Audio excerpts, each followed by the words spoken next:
Hi boys and girls. I was really hoping that I would be giving you another video from my kayak, but unfortunately I went down and they're starting to take the docks out, so I couldn't get in there. So I had to come up with plan B for today's video. And today's video, what I wanted to show you was some of these grain elevators. I was going to paddle up to them, I had hoped, but that didn't work. So plan B, you know how that goes. So I decided to come down here and show some things because what I really wanted to show you was this guy right here. This is actually an old grain elevator, and while you may not know what they look like yet, it doesn't look like a traditional grain elevator. That's actually just looks like a brick building, and it is a brick building, and inside what they did is they made the grain elevators.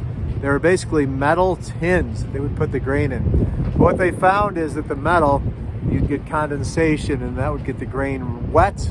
We don't want wet grain because that would spoil it. So what they decided to do was to later on do things and make them out of, like this one here, and this one here, no, this one here is out of concrete, and like this one here. So basically they look like paper towel tubes, like that one, little paper towel tubes that go up and down. And what the ships would do is they would come in and they would load up those grain elevators. This is over on the Buffalo River over there, and they would pull in, the boats would pull in, big arms would come out, and they would pull all of the grain out of the grain elevator, or out of the boats, and put them into the grain elevators. They would put it all the way up to the top and drop it down in, and they would store it in there, which kept it nice and safe. And many of you have seen different grain elevators before, so this probably isn't new to a lot of you.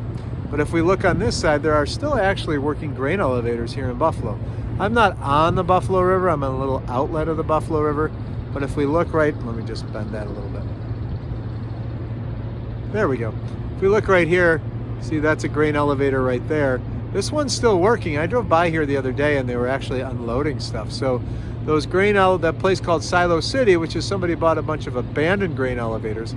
Some of these are still working. This is, as you can see, the little symbol up there.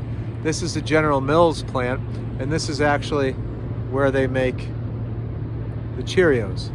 So on a Sunday morning in Buffalo, if you live in the city, you go outside, you will smell, that's good, you will smell the smell of Cheerios. I smell it in my driveway all the time. It's really nice. So I was thinking about these great big amazing grain elevators and how they were built, and they were pretty spectacular how they built them. They had to pour them all out of concrete, all these tubes right here, and they poured them all out of concrete, one after the other. I don't know how well you can see that. And they made these great big forms, and they had to build them up. They had to raise the forms and pour the concrete. If they poured the concrete if they made the forms too fast, if they made it too fast, the concrete wouldn't set. And if they made it too slow, the first pour of concrete wouldn't tie into the second thing of concrete. So they had to do this 24 hours a day. Pretty amazing process. I hope we get on Fit Story so we can learn a little bit more about it in more detail. And so I started thinking about these buildings. And as I'm thinking about these buildings, I thought to myself, well, I could build some buildings too. So if we look here in my hand here, I took a little block and I thought, well, what if I built towers out of blocks too? Just like they build towers out of concrete. So if I did that right there, that would be a layer of one brick for my tower. Now, if I wanted to build two for my tower, I took two of these bricks and I held it up like that. It's not very stable, as you can see, right? It's sort of teetering. And so I want it to be a little, oh shucks, it fell over. I want it to be a little bit more stable. So I need to add some stability to my little brick tower here. So if I wanted to add some stability, what I might think about doing is I still have my bottom brick and my second brick, the two green bricks, but I got to put a little bit of stability around it. So what I did is I put a little bit of outriggers, I guess you could say, on this. So I have my layer of two, but to add two, I had to have another set of four, the four yellow ones. So if I wanted to build a tower two bricks tall, I'd have to add these 4 around it. So it actually, to get the stability I want, so it doesn't fall down. So actually, to build a tower of 2 bricks high, I really need how many bricks? The 2 bricks that are green and the 4 sticking out to provide it with support. Now, if I went and added another